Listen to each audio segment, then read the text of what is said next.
ಬೇಕು ಬೇಡ ಅಂತ ನಿಮ್ಮಿಬ್ಬರಿಗೂ ಅರ್ಥ ಆಯ್ತು. ಆದ್ರೆ ಕಟ್ಕೊಂಡಿರೋ ಗಂಡನ್ಗೆ ಅದ್ರ ಅರ್ಥನೇ ಆಗ್ತಿಲ್ವಲ್ಲ ಅಂತ ಬೇಜಾರಾಗ್ತದೆ. ತುಂಬಾ ಕಂಫರ್ಟ್ ಝೋನಲ್ಲಿ ಬದುಕ್ತಾ ಇದ್ದಾನೆ. ಅವನಿಗೆ ಜವಾಬ್ದಾರಿನೇ ಇಲ್ಲ ಕಣೋ. ಈಗೇನೋ ಪರವಾಗಿಲ್ಲ, ನಾವಿಬ್ರೇ ಇದ್ದೀವಿ. ಆದ್ರೆ ಮಗು ಆದ್ಮೇಲೆ ನನ್ನ ಲೈಫ್ ಏನು ಅಂತ ಯೋಚನೆ ಮಾಡ್ತಾ ಇದ್ರೆ ಭಯ ಆಗ್ತಿದೆ ಕಣೋ. ಏನ್ ಮಾಡ್ಬೇಕು ಅಂತ ಗೊತ್ತಾಗ್ತಿಲ್ಲ.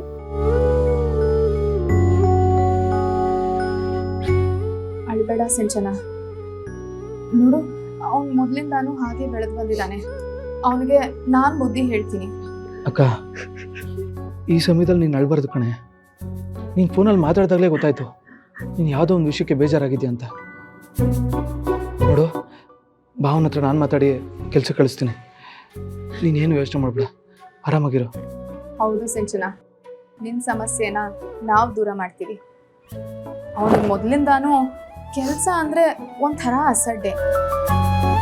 ಅದೇನೋ ಬಿಸ್ನೆಸ್ ಶುರು ಮಾಡ್ತೀನಿ, ಸ್ಟಾರ್ಟ್ಅಪ್ ಶುರು ಮಾಡ್ತೀನಿ ಅಂತಾನೆ ಹೇಳಿ ಕಾಲ ಕಳೆದ್ಬಿಟ್ಟ.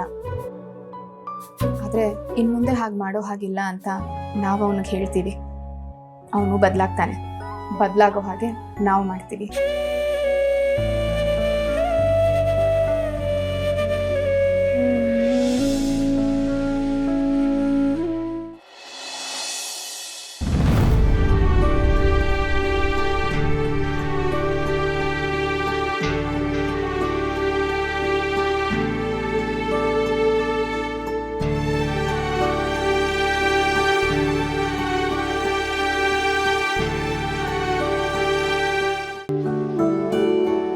ಬ್ಯಾಗ್ಸ್ ಕೊಡಿ, ನಾನು ಹೆಲ್ಪ್ ಮಾಡ್ತೀನಿ. ಇರ್ಲಿ ನಾನು ತಗೊಂಡು ಹೋಗ್ತೀನಿ. ಅರೆ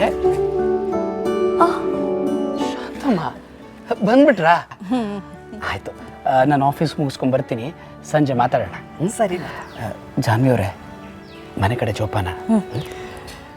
ಬರ್ತೀನಿ. ಏನು ಶಾಂತಮ್ಮ, ಒಂದೇ ದಿನಕ್ಕೆ ಬಂದ್ಬಿಟ್ರಿ? ನೀನು ಒಬ್ಬಳೇ ಇದೆಯಲ್ಲ, ಮನಸ್ಸು ತಡಿಲಿಲ್ಲ, ಅದಕ್ಕೆ ಬಂದ್ಬಿಟ್ಟೆ. ಒಳ್ಳೇದಾಯ್ತು, ಬನ್ನಿ.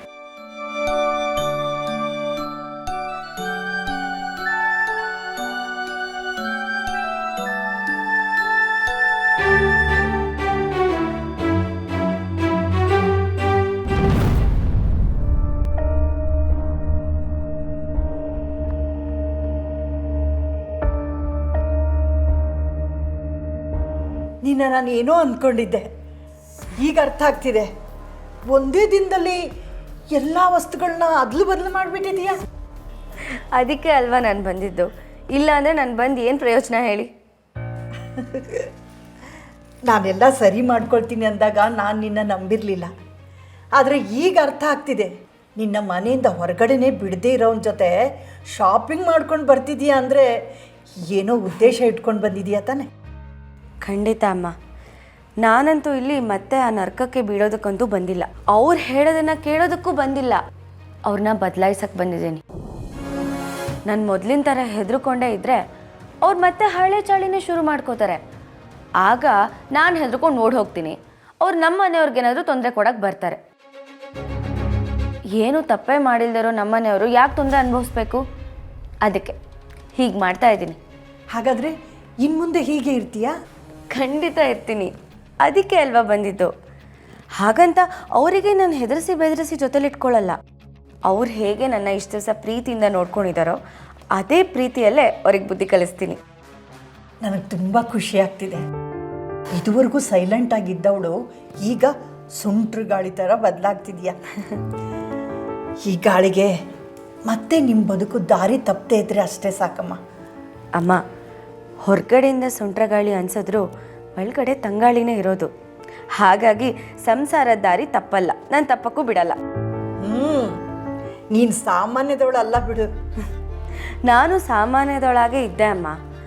ಮೊದಲು ನಾನು ನಮ್ಮ ಮನೆ ಗಂಡ ಅಂತಲೇ ಯೋಚನೆ ಮಾಡ್ತಿದ್ದೆ, ನಮ್ಮ ಅಮ್ಮನ ಥರ. ಆದರೆ ಇವ್ರು ನಮ್ಮ ಅಪ್ಪನ ಥರ ಇಲ್ವಲ್ಲ, ಅದಕ್ಕೆ ನನ್ನ ಪರಿಸ್ಥಿತಿ ಬದಲಾಗೋ ಹಾಗೆ ಮಾಡ್ತು. ನಂಗೆ ಮರ್ಯಾದೆ ಕೊಡೋರಿಗೆ ತಲೆ ಬಗ್ಸಿ ನಡಿತೀನಿ, ಮರ್ಯಾದೆ ಕೊಡಲ್ಲ ಅಂದರೆ ತಲೆ ಓಡಿಸಿ ಬುದ್ಧಿ ಕಲಿಸ್ತೀನಿ. ಸರಿ ಬನ್ನಿ, ಅಡುಗೆ ಮಾಡೋಣ.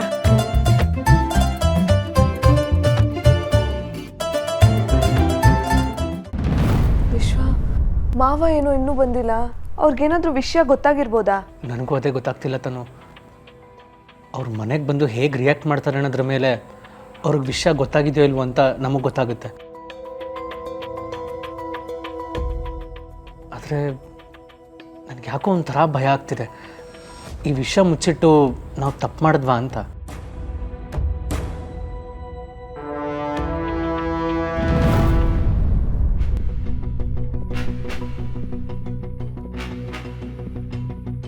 ಮಾವ ದೇವಸ್ಥಾನಕ್ಕೆ ಹೋಗಿ ಬಂದ್ರಾ? ಹೋಗಿದ್ದೆ. ಚಂದನ ಸಿಕ್ಕಿದ್ಲು, ಮಾತಾಡಿಸ್ದೆ.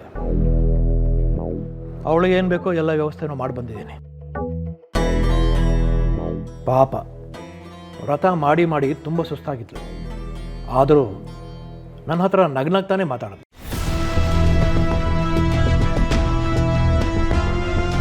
ಅವಳ ಮಾತು ಕೇಳಿ ತುಂಬ ದಿವಸ ಆಗಿತ್ತಲ್ವಾ, ಕೇಳ್ತಾ ಕೇಳ್ತಾ ಸಮಯ ಆಗಿದೆ ಗೊತ್ತಾಗಲಿಲ್ಲ. ಅದಕ್ಕೆ ಬರೋದು ತಡ ಆಯಿತು. ಅಪ್ಪ ನಿಜವಾಗ್ಲೂ ಚಂದನ ಸಿಕ್ಕಿದ್ರಾ?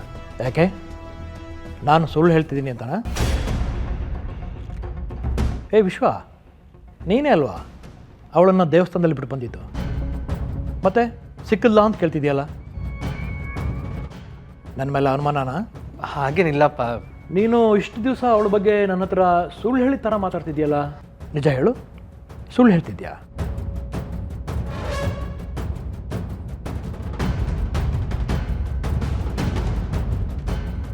ಇಲ್ಲ. ಬಾಯಿ ಮುಚ್ಚಿ ಸಾಕು.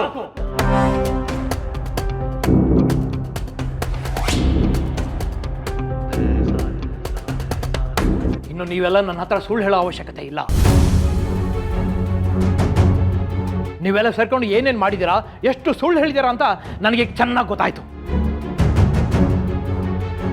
ನನಗೆ ಮೋಸ ಮಾಡೋದಕ್ಕೆ ನಿಮಗೆಲ್ಲ ಹೇಗೆ ಮನಸ್ಸು ಬಂತು? ನನ್ನ ನಂಬಿಕೆಗೆ ಕೊಳ್ಳಿ ಇಟ್ಬಿಟ್ರಲ್ಲ. ಈಗ ಏನಾಯ್ತು ಅಂತ ಇಷ್ಟು ಕೋಪ ಮಾಡ್ಕೋತಿದ್ಯಾ? ಅದೇನಾಯ್ತು ಅಂತ ಸರಿಯಾಗಿ ಹೇಳ್ಬಾರ್ದೇನೋ? ಪರವಾಗಿಲ್ಲಪ್ಪ, ನೀವು ಸರಿ ಹೋದ್ಮೇಲೆ ತುಂಬಾ ಚೆನ್ನಾಗಿ ನಾಟಕ ಮಾಡೋದನ್ನ ಕಲ್ತಿದ್ದೀರಾ. ಮಾಡೋದೆಲ್ಲ ಮಾಡಿ ಏನು ಗೊತ್ತೇ ಇಲ್ಲ ಅನ್ನೋ ಥರ ಈಗ ಸರಿಯಾಗಿ ಹೇಳು ಅಂತ ಹೇಳ್ತಿದ್ದೀರಾ.